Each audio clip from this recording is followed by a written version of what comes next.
Après 21 jours de prière. Nous savons tous, nous avons passé 21 jours de prière que nous avons baptisé Inakoré.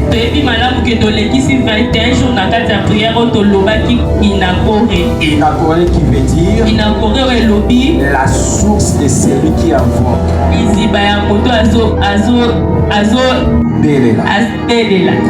Amen. La source de celui qui invoque.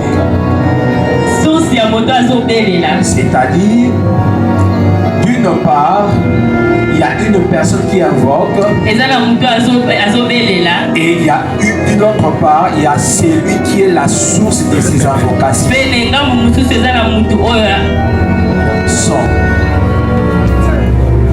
Amen. Amen. La source de celui qui invoque veut dire il y a celui qui invoque, mais il y a aussi la source qui est une réponse à l'invocation. J'aimerais dire à quelqu'un, celui que nous invoquons n'est pas seulement capable d'écouter, il n'est pas seulement capable de voir, mais il est aussi capable de répondre. Et pendant 21 jours, nous avons y prié, il nous a écoutés. Est-ce que quelqu'un croit que Jésus l'a écouté? Est-ce que quelqu'un croit que Jésus l'a écouté? C'est ainsi que j'ai compris qu'à chaque fois que Dieu invite son peuple, c'est pour qu'il fasse quelque chose dans la vie. À chaque fois que l'Éternel invite son peuple, c'est pour que quelque chose se passe. La première des choses, quand Dieu invite son peuple, c'est pour qu'il le fasse du bien. C'est pour que ce peuple-là soit bénéficiaire du bien de l'Éternel. Je suis venu dire à quelqu'un, Dieu ne convoque pas le peuple pour rien. À chaque convocation de l'Éternel, il y a toujours un objectif que l'Éternel a pour. Et cet objectif-là cache le bien que l'Éternel désire faire dans la vie de ses enfants. Quand Dieu fait du bien dans la vie d'une personne, c'est pour qu'il puisse changer la condition de sa vie. Si la condition de sa vie était précaire, sa condition sera changée. Même si cette condition était meilleure, cette condition deviendra encore plus meilleure. Parce que jamais que tu rencontres Dieu et que ta vie puisse rester pareille. Je répète en disant, personne n'a rencontré Jésus. Personne n'a été convoqué par Dieu et que sa vie puisse rester pareille. Toute personne qui a rencontré Dieu a vu un changement dans sa vie. Ainsi, je lève ma main vers le ciel et je déclare à toi qui a été convoqué par l'Éternel, ta vie a été affectée du bien que l'Éternel avait prévu depuis longtemps. Est-ce que je parle à quelqu'un? Peut-être tu peux être distrait. Peut-être tu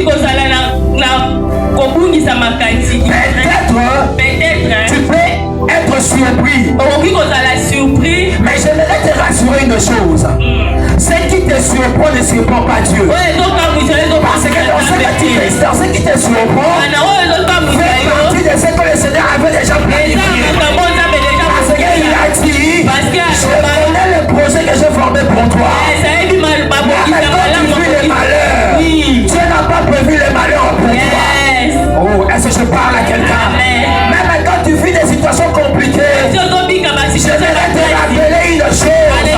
Dieu a un meilleur plan pour toi. Et je déclare au nom de Jésus, à partir de ce matin, entre dans ce processus, dans cette direction de vivre le bien de l'Éternel. La deuxième des choses, auquel nous sommes bénéficiaires. Quand nous sommes convoqués par l'Éternel, c'est que nos vies est affectée à une nouvelle dimension. Ah, j'ai pensé que je bénissais. Nos vies est affectée à une nouvelle dimension. Frères et sœurs, tu ne peux pas accéder à la présence de Dieu. Tu ne peux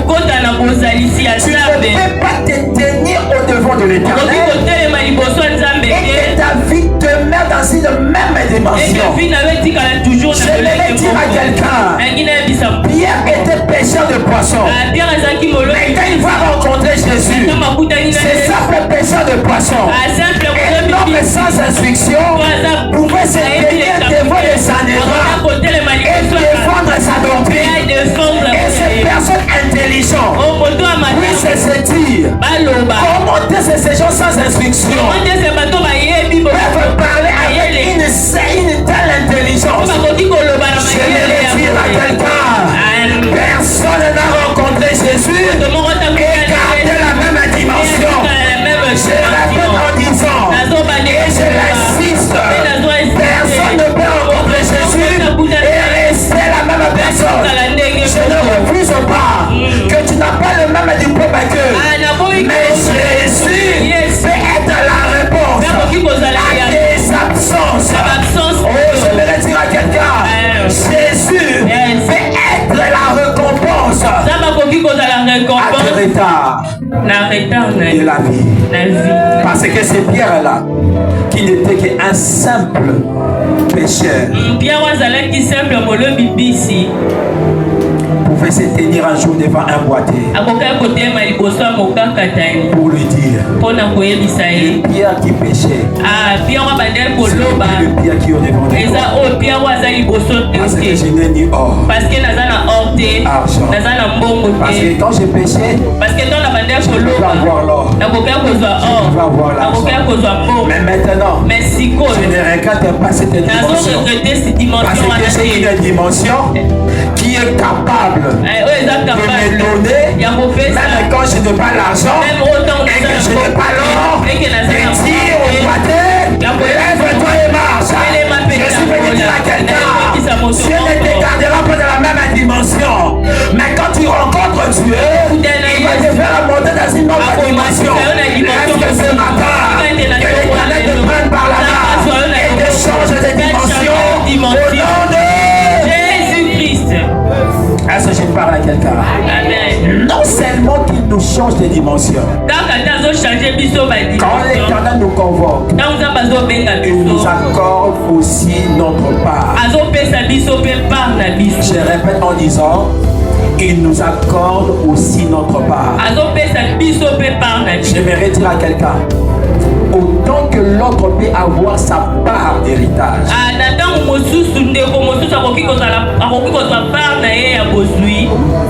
autant que l'autre peut avoir les biens que tu peux envier,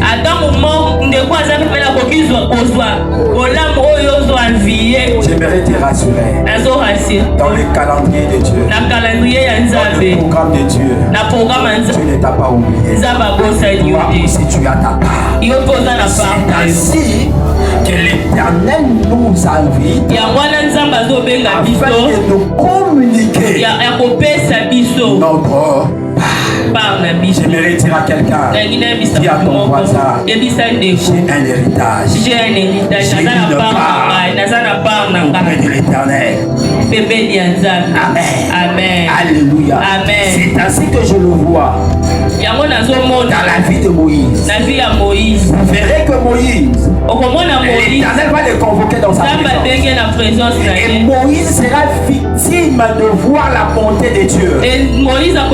Là où les autres n'ont pas vu la bonté, je vois Dieu dire à Moïse, par rapport à sa demande, rappelle-toi, nous venons d'Inacoré, la source de celui qui invoque. Je vois Moïse en train de prier, en train de dire dire à Dieu, fais-moi voir ta face. Fais-moi voir ta face. Et Dieu aussi devait respecter sa réponse. Les principes entre la source et l'invoqueur. Entre la source et l'invoqueur. S'il y a celui qui peut invoquer, il doit y avoir une source qui doit répondre. C'est alors que Dieu vient auprès de Moïse pour lui dire, je vais répondre à ta demande. Mais dans cette dispensation, personne ne peut voir ma face et rester en vie. Mais puisque tu m'as demandé, puisque tu m'as invoqué, voici un lieu près de moi. Je vais te cacher dans le creux du rocher. Je vais te couvrir de la main. Je passerai. Je publierai ma bonté sur toi. Je vais dire à quelqu'un, celui qui est invité par l'Éternel est victime de la bonté de Dieu. Je déclare au nom de Jésus que l'Éternel publie sa bonté sur ta vie. J'aimerais dire à quelqu'un qui ne me comprend pas, quand la bonté de l'Éternel est publiée sur ta vie, c'est la vie a changé les calculs de son sur toi. La bonté de Dieu à ta direction viendra changer les calculs des hommes sur toi. Dans sa famille, il y avait des hommes considérés, mais il n'était pas considéré. Il était derrière. Mais quand la bonté de l'Éternel, la bonté de l'Éternel a localisé sa vie, Saïd qui était derrière est devenu le plus considéré de ses frères. Amen. Je déclare le nom puissant de Jésus. Là où tu étais moins considéré, que l'Éternel t'accorde plus de considération. Oh, est-ce que je parle à quelqu'un? Là où les gens ne te regardaient pas, que les regards de somme tournent vers toi. Mais je vais préciser une chose. L'Éternel Dieu, l'Éternel Dieu ne publie pas seulement sa bonté qui change les calculs des hommes, mais l'Éternel te couvre aussi de sa gloire. Te couvre aussi de sa gloire. Te couvre aussi de sa gloire. À quelqu'un de par là, te couvre aussi de sa gloire. Je vais dire à quelqu'un qui est monté à la montagne de 21 jours. Tu ne peux pas descendre de la manière dont tu es monté. Je vais parler à celui qui est monté pendant 21 jours. Que tu es descendu du pouvoir de la gloire. La Bible dit qu'il était à la montagne. Pour lui, il était normal. Parce que selon lui, c'est la même façon qu'il est monté. C'est la même façon qu'il est en train de descendre. Mais ceux qui ne savaient pas, ceux qui les regardaient, n'arrivaient pas à le fixer les regards. Pourquoi? Parce que son visage rayonnait de la gloire. Est-ce que je parle à quelqu'un? Parce que son visage rayonnait de la gloire. Le visage que je suis en train de parler, c'est le visage de Moïse. Qui est Moïse? C'est celui que la loi voulait tuer. Alors qu'il n'est pas condamné, mais la loi n'a pas pu. Qui est Moïse? C'est celui que Pharaon a voulu tuer et puis faire le mendiant, mais Pharaon n'a pas pu. Qui est Moïse? C'est celui que Pharaon a poussé avec toute l'armée et que la mer rouge n'a pas pu retenir. Qui est Moïse? C'est celui qui a parlé au rocher et l'eau est sortie. C'est Moïse que je suis en train de parler. Pourquoi? À cause de la gloire. Je vais le dire à quelqu'un. La gloire de Dieu qui vient sur toi rendra possible les impossibles de ta vie. Je répète en disant que la gloire de Dieu qui couvre ta vie rend possible ce qui est impossible et fera en sorte que les choses puissent te respecter. Fera en sorte que ceux qui pouvaient te fixer les regards n'arrivent plus en se disant nous ne saurons pas te fixer parce que tu ne plus dans la même dimension. Je suis en train de bénir 50 personnes qui me disent Amen. Que l'Éternel vous fasse quitter la dimension où les hommes personnes sont capables de vous maîtriser. C'est en disant les personnes qui sont en train de sceller sur cette parole.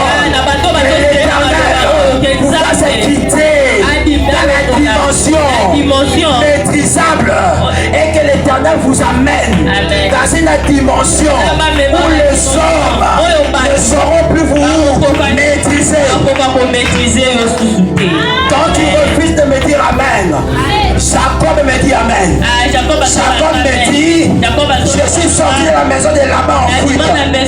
J'avais peur qu'il puisse me prendre mes femmes et mes enfants. J'avais peur qu'il puisse me prendre les fruits de mon travail. Pendant qu'il me poursuivait, les dieux de mes pères viennent apparu dans songe pour me dire, il n'est plus dans la dimension de ce que tu maîtrisais. Il est maintenant dans la dimension de ce que tu ne peux pas maîtriser. C'est interdit de parler en bien ou en mal sur Jacob. Je lève ma main dans le ciel en ce dimanche. Que l'Éternel interdit toute personne qui avait droit de parole sur toi, je ne peux parler sur toi. Je rappelle en disant que l'Éternel interdit à toute personne qui s'est levée nuit et jour, matin, midi et soir, et proférer les paroles de condamnation sur ta vie. D'ailleurs, il est écrit que toute langue qui se lèvera en justice contre toi sera condamnée. Ainsi sur cet autel, je condamne toute parole qui condamnait ta vie au nom de Jésus. Est-ce que je parle à quelqu'un? Est-ce que je parle à quelqu'un? Même Jésus est d'accord avec moi. Tu ne peux pas être convoqué par l'Éternel et rentrer la même personne. Jésus était connu comme étant fils de Marie et de Joseph. Un enfant normal, mais très intelligent. Un enfant normal, mais ancré dans la parole. On le voyait comme un bon disciple. Mais les gens ne maîtrisaient pas que c'était l'Église qui marchait au milieu. Mais la Bible me dit, alors qu'il aura 30 ans, il va être baptisé. Et quand on le baptise, l'Esprit descend. Et la Bible dit, l'Esprit le conduit. En d'autres termes, Dieu va l'appeler à la prière. Et pendant 40 jours et 40 nuits, il priait. Quand il est monté, Jésus baptisé. Quand il est monté, Jésus baptisé par l'eau et de l'Esprit. Mais quand Jésus revient de la montagne, la Bible dit, revêtu de la puissance de Dieu et allez de lieu en lieu faisant des miracles.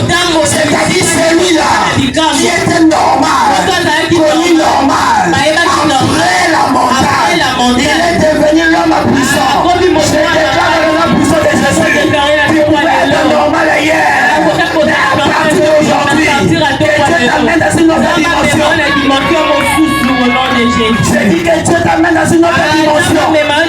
Que ce soit dans tes affaires, que ce soit dans tes activités, que ce soit dans tes études, dans tes relations, que tu aies une vie de puissance. Je rappelle que tu aies une vie de puissance.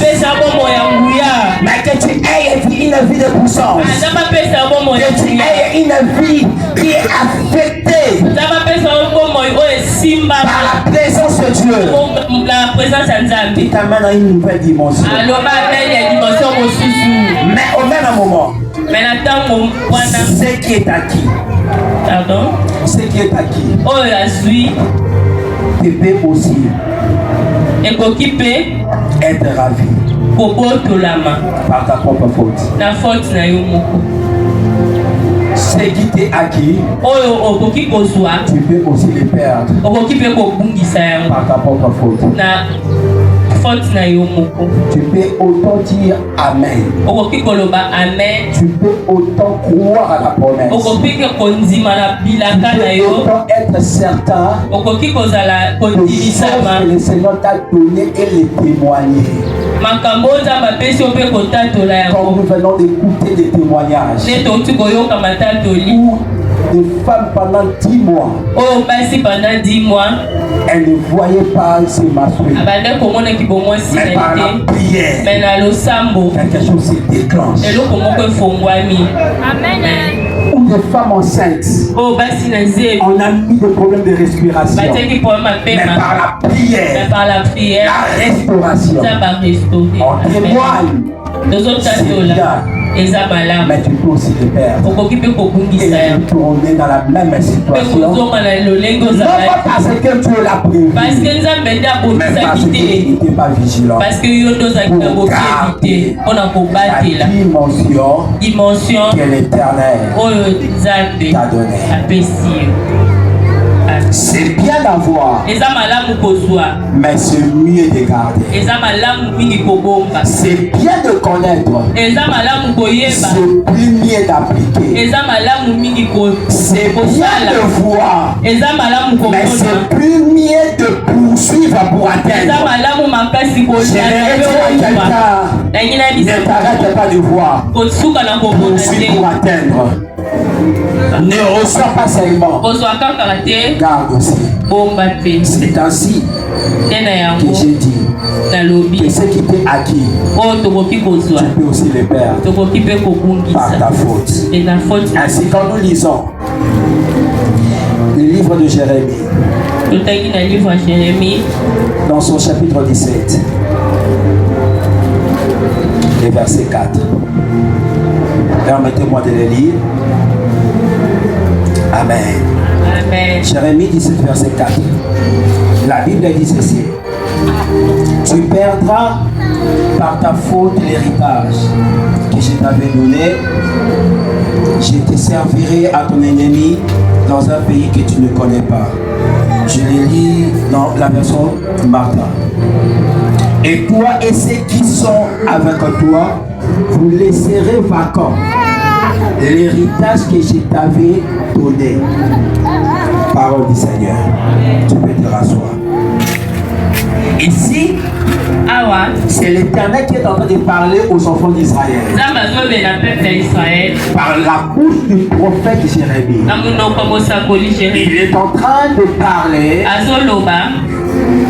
à leur interpellant. De ne pas se limiter dans la dimension d'avoir, mais d'avoir la capacité de pouvoir garder ce que l'Éternel vous donne. Je suis venu dire à quelqu'un, Dieu t'a donné beaucoup de choses. Dieu t'a donné beaucoup de choses. Mais ça serait mieux de savoir les garder. Et la première des choses pour les garder, il faudrait avoir Dieu avec toi. Je suis venu dire à quelqu'un, Dieu t'a donné, mais il ne va pas loin de Dieu, garde Dieu avec toi. Garde Dieu avec toi. Garde Dieu avec toi. Ils avaient l'héritage. L'héritage c'était la terre. Et l'Éternel les avait promis. Et par après, le Seigneur les a donnés. Le Seigneur les avait promis. Et par après, l'Éternel les a donnés. Amen. Amen. Mais après que le Seigneur les a donnés, c'était à eux de pouvoir savoir garder. C'est ainsi que le Seigneur vient les interpeller. Et nous interpelle aujourd'hui que par notre propre faute, il peut se faire que nous puissions perdre ce que l'Éternel nous a donné comme héritage. L'héritage peut être la guérison que le Seigneur Seigneur t'a donné. Amen. L'héritage peut être ce mariage que le Seigneur t'a donné. Amen. L'héritage peut être cette facilité d'affaires. Les gens peuvent crier que ces derniers temps c'est difficile, il n'y a pas d'affaires, mais toi tu as toujours des opportunités. L'héritage peut être cet enfant que le Seigneur a introduit dans ton ventre. Personne ne le sait. C'est Dieu et toi. Peut-être avec ton passé vous connaissez. Ça peut être l'héritage. L'héritage peut être les enfants, les beaux enfants, les étoiles que l'Éternel a confiées dans ta famille. L'héritage peut être aussi les gens en termes de qualité, de personnes que le Seigneur a disposées tout autour de toi. L'héritage peut être aussi l'église que l'Éternel t'a donné comme responsabilité. L'héritage peut être aussi cette grande famille, peut être le pays, peut être une province, peut être une commune. Ça peut être l'héritage.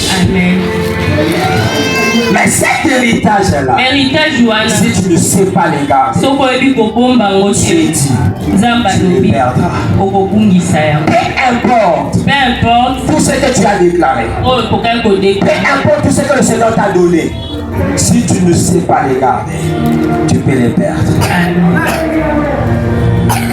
C'est ainsi que je me suis posé la question. Comment est-ce qu'on perd cet héritage? À cause de notre manque de foi.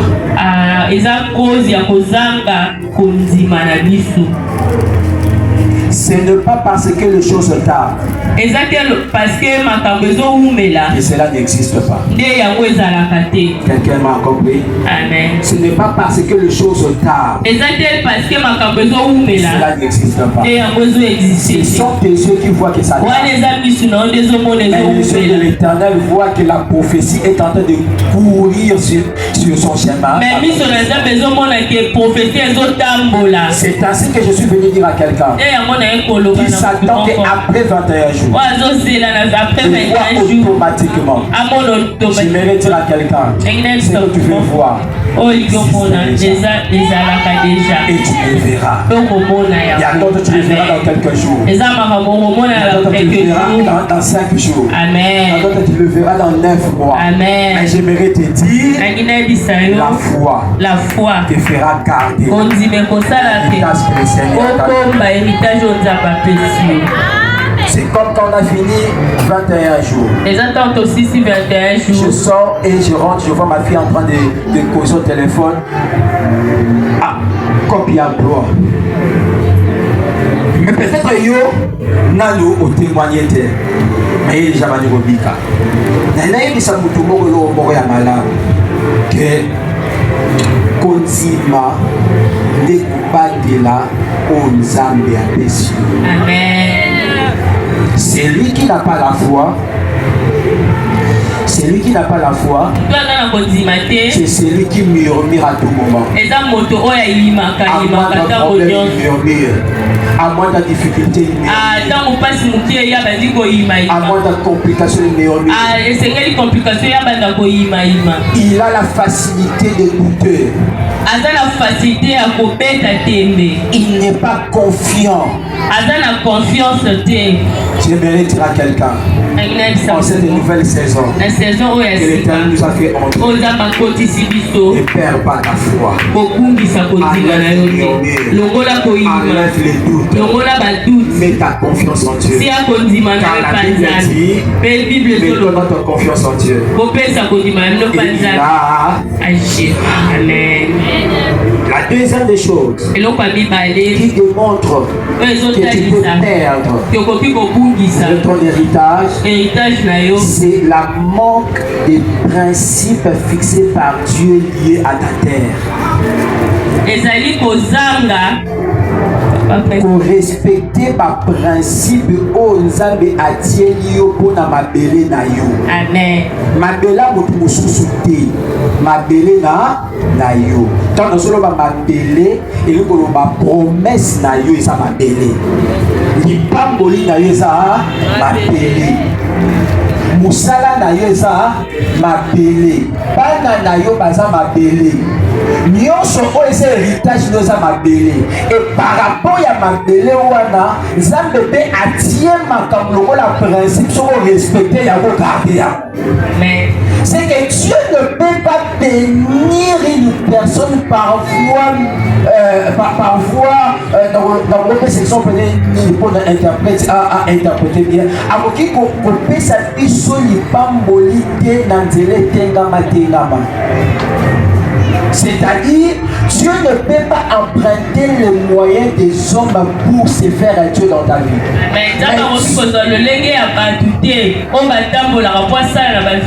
Mais Dieu prend ses propres principes. J'aimerais dire à quelqu'un, Dieu a fixé les choses.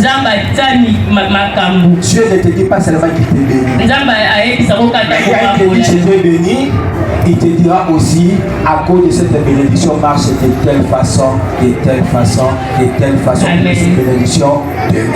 Amen. Est-ce que je parle à quelqu'un? Amen. Nous sommes dans une saison où nous serons fortement bénis. Je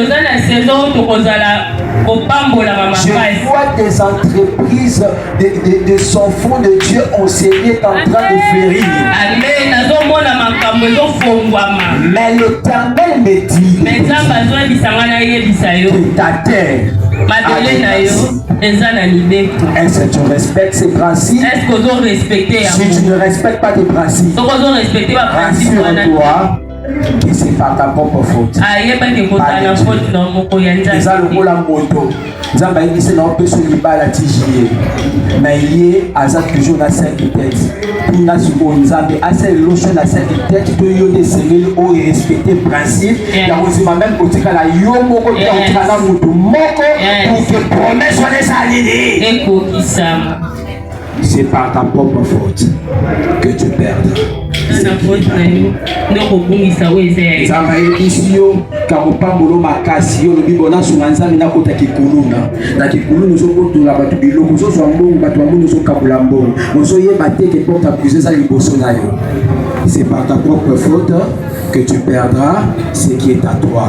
Basunga nzambe te na makambo o ye moko asinga o permission te pour kaloba na mutu mora yo kingati na bandeli koloba basunga nzambe te na eloko o ye moko alobi no sa poto tindika ye salita oloba na yo déjà ongisa banzela oyo komemona makambo wana ya mwana Jacob ateya biso koloba koyoka ka conseil ya batu te balobi to yiba lipamboli parce que lipambolo so yiba oyiba na komba mutu mosusu c'est que so tambo na identité no to tambo na identité mutu mosusu kino okuta na nzambe véritable so ni so na identité na yo. Yes. Est-ce que je parle à quelqu'un?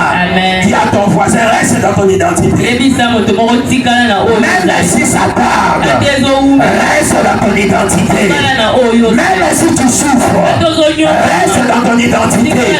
Même si les choses ne marchent pas comme tu le souhaites, reste dans ton identité. Parce que c'est là que l'Éternel viendra et te visitera et va te bénir. Amen. Est-ce que je parle à quelqu'un? Est-ce que je parle à quelqu'un? Est-ce que je parle à quelqu'un? Tu n'as pas besoin de proposition du monde pour que tu atteignes la promesse de Dieu. Parce que Dieu a ses propres voies.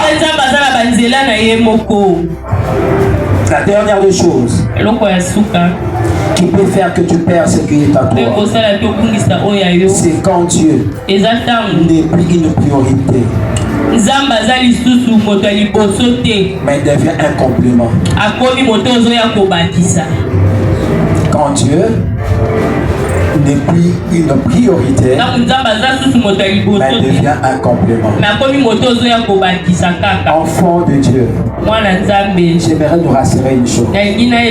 Dans notre vie, Dieu ne veut pas qu'il soit un complément.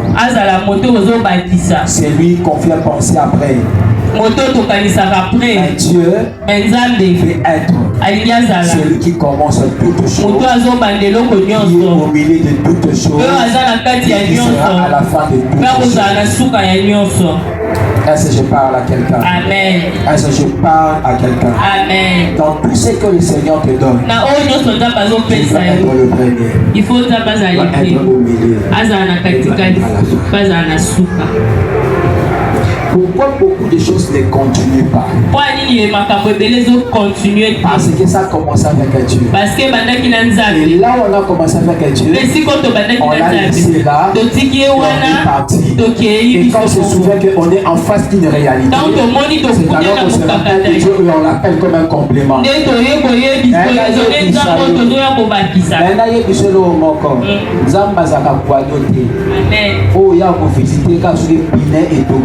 Amen. C'est que là, c'est la chauffeur et la vie. Amen. C'est que ce soit chauffeur à vie. Il y a un mécanicien, il y a un quadro, il y a un réservoir, il y a un nyonso, il y a un criaillé. Est-ce que tu as beaucoup de vie et pour que vous allez pas? Tu cherches la bénédiction. Que Dieu soit la priorité dans tes offrandes, dans tes dîmes, dans tout ce que tu as fait. Comment celui qui veut être béni, celui qui s'attend à la bénédiction, mais quand le Seigneur le bénit avec l'argent, la première des choses qu'il pense, il a plus de responsabilité que Dieu. Si nous le mettons dans les balances, Dieu a plus de personnes à bénir avant toi, mais il a choisi de te bénir. Amen. C'est que tu ne peux pas lui dire, la première des choses quand tu te visites, c'est lui. Amen. Est-ce que je parle à quelqu'un? Amen. Est-ce que je parle à quelqu'un? Amen. Garantis ton héritage en mettant Dieu comme une priorité. Est-ce que je parle à quelqu'un? Amen. Et je finis en nous disant, quand nous connaissons ces secrets et que nous gardons notre héritage, c'est alors que nous devons savoir que Dieu veut nous amener à l'acquisition de grandes choses. Et cela nous demande des valeurs. Ça nous demande des valeurs. Ça nous demande des valeurs. C'est ainsi que je le vis dans 2 Rois, chapitre 3, le verset 11. Vous allez les lire à la maison. Ça fera objet d'un séminaire à l'église. Mais j'aimerais parler rapidement de ces points pour que nous puissions finir et prier. Quelles sont les valeurs que nous devons avoir? La première, être au service pour vivre les bénéfices. Après tout ce temps de prière, voici ce que le Seigneur me dit de dire à l'église. Nous ne partons pas en vacances. Nous ne nous reposons pas. Mais nous entrons dans les services. C'est en servant l'Éternel que tu te garantis les bénéfices auprès de Dieu. Après un si grand travail spirituel, Dieu ne t'attend pas de te reposer, mais Dieu te veut dans les travaux. Dieu te veut dans les travaux.